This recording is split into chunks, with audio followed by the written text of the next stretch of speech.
Bismillahirrahmanirrahim. Maliennes et Maliens de l'intérieur et de la diaspora, mes chers compatriotes, il y a 28 ans, avec vous, je me suis engagé dans la lutte pour l'instauration de la démocratie et du multipartisme au Mali. En le faisant, j'ai renoncé au confort que m'offrait un cabinet d'avocats prospère. J'ai pris des risques physiques importants en conduisant personnellement les premières manifestations pour la liberté et la démocratie au Mali. J'ai exposé ma carrière professionnelle. J'ai aussi renoncé à une vie de famille tranquille. J'ai même quelquefois risqué ma vie. Je n'attendais aucun dividende personnel de cet engagement. À preuve, après l'instauration de la démocratie, je n'ai accepté ni poste, ni privilège, ni avantage. Seul le Mali m'importait. Le Mali, notre patrimoine commun. Le Mali, notre cause commune, auquel j'ai consacré toute ma vie. Ensuite, j'ai avec vous assisté à des pratiques qui étaient totalement à l'opposé de ce que nous avions promis à nos compatriotes. La corruption avec l'émergence de nouveaux milliardaires, le démantèlement de notre armée nationale, les génocides éducatifs, le chômage de nos jeunes, la dilution de nos valeurs coutumières et traditionnelles, les atteintes à la liberté d'expression, l'extrême pauvreté avec tous les jours plus de Maliens connaissant les affres de la faim et n'ayant accès ni à l'eau, ni à l'électricité, ni aux soins de santé, même les plus basiques. Toujours pour l'amour du Mali, et encore au prix de lourds sacrifices, je me suis opposé à ces pratiques au Parlement, dans la rue, dans les médias et même devant les tribunaux. Pour ces combats, pour le Mali, j'ai accepté d'aller en prison. Mes biens ont été détruits et incendiés et mes amis discriminés et maltraités. De nouveau sollicité après 25 années de refus, j'ai finalement accepté d'apporter ma contribution à l'édification de notre cher Mali au niveau du gouvernement. Mais rapidement, quand j'ai vu, entendu, compris que l'intérêt du Mali n'était pas au centre des préoccupations, j'ai tiré la conclusion que je n'étais pas à ma place. Mes chers compatriotes, dans la vie, il faut savoir faire des choix, surtout quand l'intérêt général est en cause. En effet, le comportement de certains hommes politiques a fortement altéré l'image de l'homme politique et jeté un discrédit sur la politique. En témoignent les trahisons, les retournements spectaculaires des vestes, la mauvaise gestion et les détournements des deniers publics, les invectives et les coups bas, les fraudes électorales et les scissions politiques, les discours irresponsables et excessifs, l'implication dans des scandales financiers, la non prise en compte des besoins du plus grand nombre et l'abandon de nos valeurs sociétales et religieuses. Néanmoins, dans ce contexte de corruption politique, économique et des mœurs, des femmes et des hommes ont su se mettre au-dessus de tout. Ont su mettre l'intérêt général et les valeurs cardinales de notre pays au-dessus d'eux-mêmes, ils ont assuré le respect de l'autre et du bien public, la loyauté, la droiture, la dignité, la vérité et la justice au détriment de leurs intérêts personnels. Il est de la responsabilité de ces personnes qui sont quelquefois dans des camps opposés de travailler patiemment à réhabiliter la politique, à lui conférer à nouveau ses lettres de noblesse et surtout à mettre en place un État exemplaire, vertueux et inclusif. À cet égard, il faudrait désormais interdire au Mali et sanctionner toute immixtion de la famille, des amis, des associés, des intérêts privés à l'exercice des responsabilités publiques. Le cancer de la corruption doit être combattu, les corrompus et les corrupteurs dégagés et punis. Le fonctionnaire, pour lui permettre d'exercer sa mission, doit être protégé et mis en confiance, son image restaurée, le mérite récompensé, les fautes sanctionnées, recréant ainsi la volonté de servir l'État à travers une fonction publique rénovée, efficace et moderne. Il faudrait aussi, mes chers compatriotes, redonner à nos compatriotes la fierté d'être maliens et les protéger partout où ils seront. Pour nos compatriotes de l'extérieur, il nous faudrait assurer et protéger leur transfert envers leurs frères restés au Mali et sécuriser leur investissement. Le Mali sera respecté et sa voix entendue. J'ai compris, mes chers compatriotes, que bien qu'incontournables, les partis politiques ne peuvent plus continuer à exercer un monopole sur la gestion des affaires publiques. Il faut désormais étroitement associer à cette action la société civile, mais aussi ces centaines de milliers de Maliennes et de Maliens, sans aucune attache partisane ou associative, qui ne cherchent qu'à servir leur pays et qui sont toujours prêts à répondre à l'appel du Mali.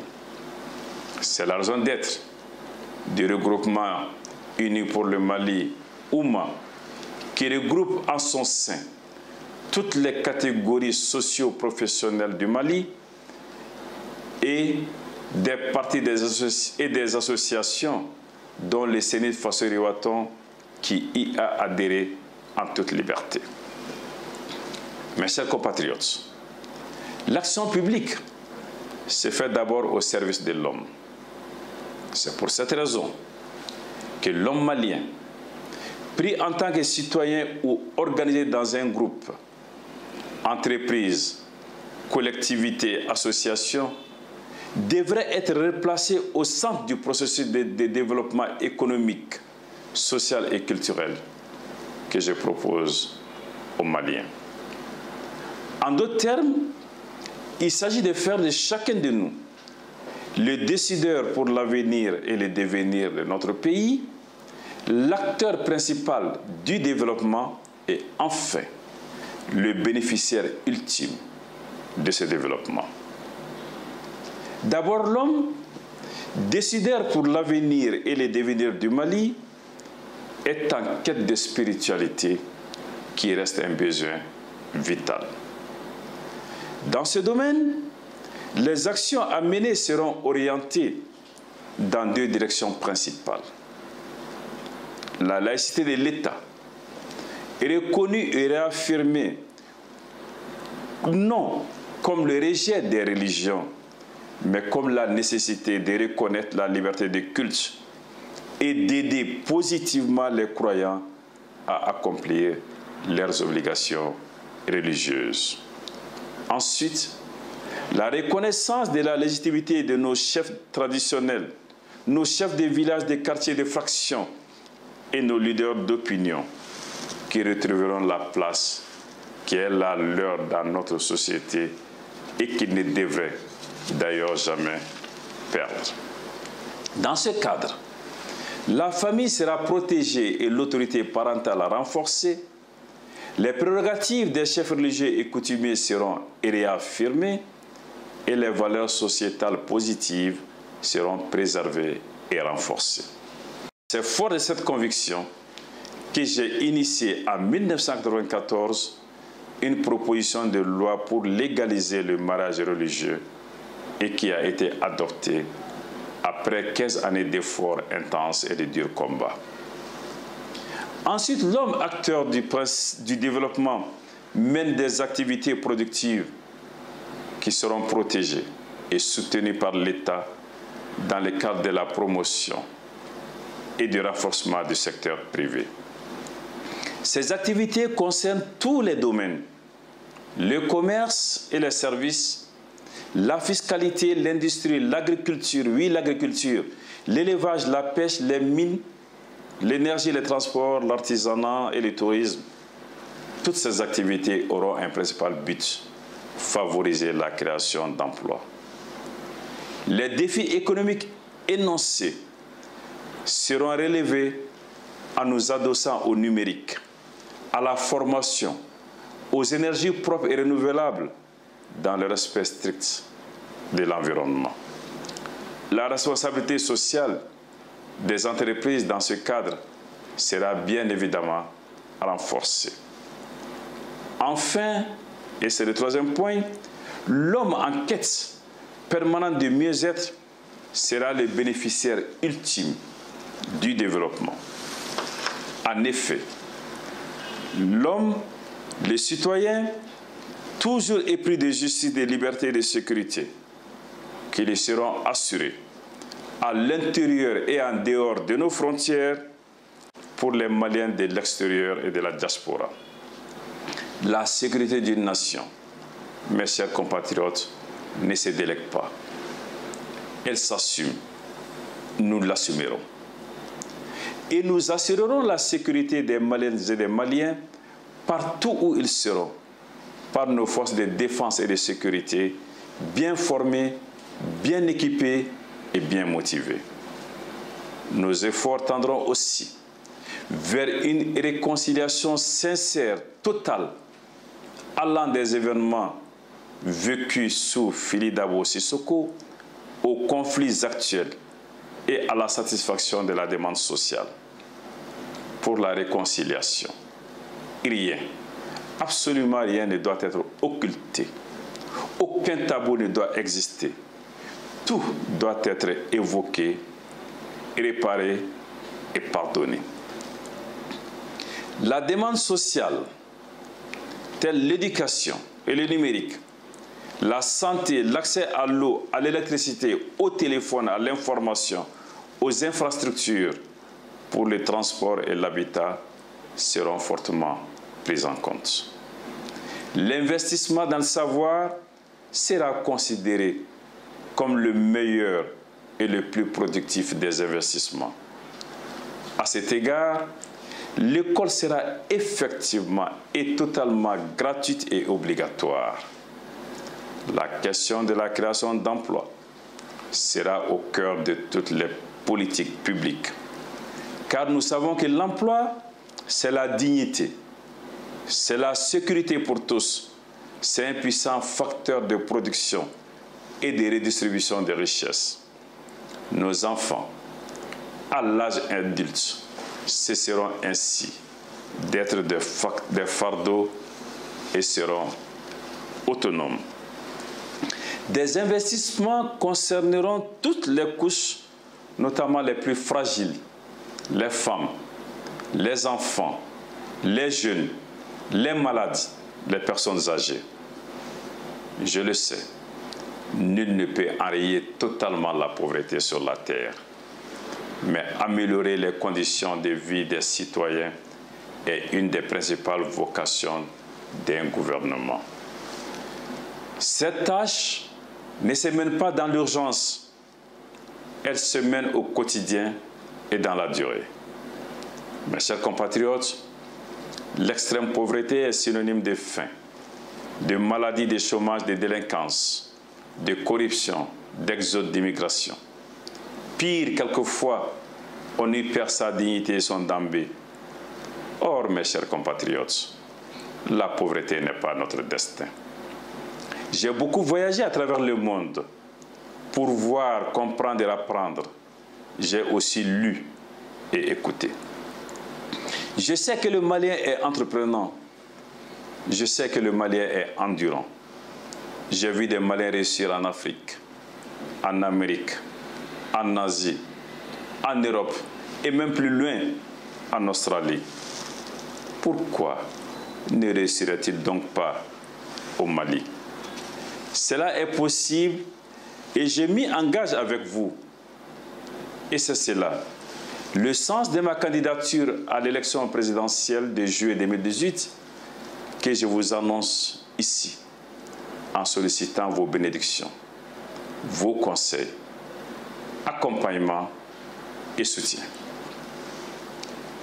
Aussi, à celles et à ceux qui ont rêvé d'un Mali autre et qui ont connu des déceptions, à ceux et à celles qui n'ont pas encore franchi le pas qui sépare le rêve de l'action, à celles et à ceux qui n'avaient pas compris, je lance un appel solennel et réalisons ensemble notre rêve commun, un Mali où il fait bon vivre. Aucun homme, aucune femme, aucun parti politique, aucune structure de la société civile ne peut relever seuls les défis qui nous assaillent et qui nous interpellent. L'union dans la diversité est seule à même de nous permettre de faire face. Il nous faut gommer tous les conflits, en particulier ceux opposant les générations, en préparant la jeunesse dès maintenant à prendre ses responsabilités tout en l'impliquant le plus fortement possible, ici et maintenant. Il nous faut gommer les conflits entre les villes et les campagnes, les conflits liés au genre, où la complémentarité doit prévaloir. Au niveau d'instruction, les conflits en secteur public et privé, entre Maliens vivant à l'intérieur ou à l'extérieur de nos frontières, entre les civils et les porteurs d'uniformes, entre les religieux et les laïcs. Ainsi, et ainsi seulement, nous donnerons des raisons d'espérer et de nous rassembler pour construire ensemble le Mali. Nous n'avons pas le choix, mes chers compatriotes.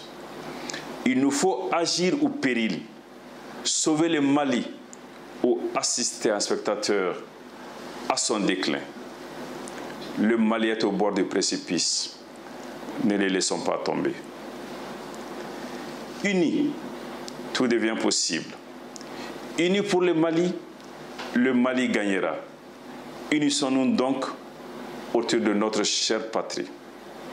Mes chers compatriotes, prions ensemble Allah subhanahu wa ta'ala pour qu'il puisse couvrir notre pays de sa miséricorde. Merci.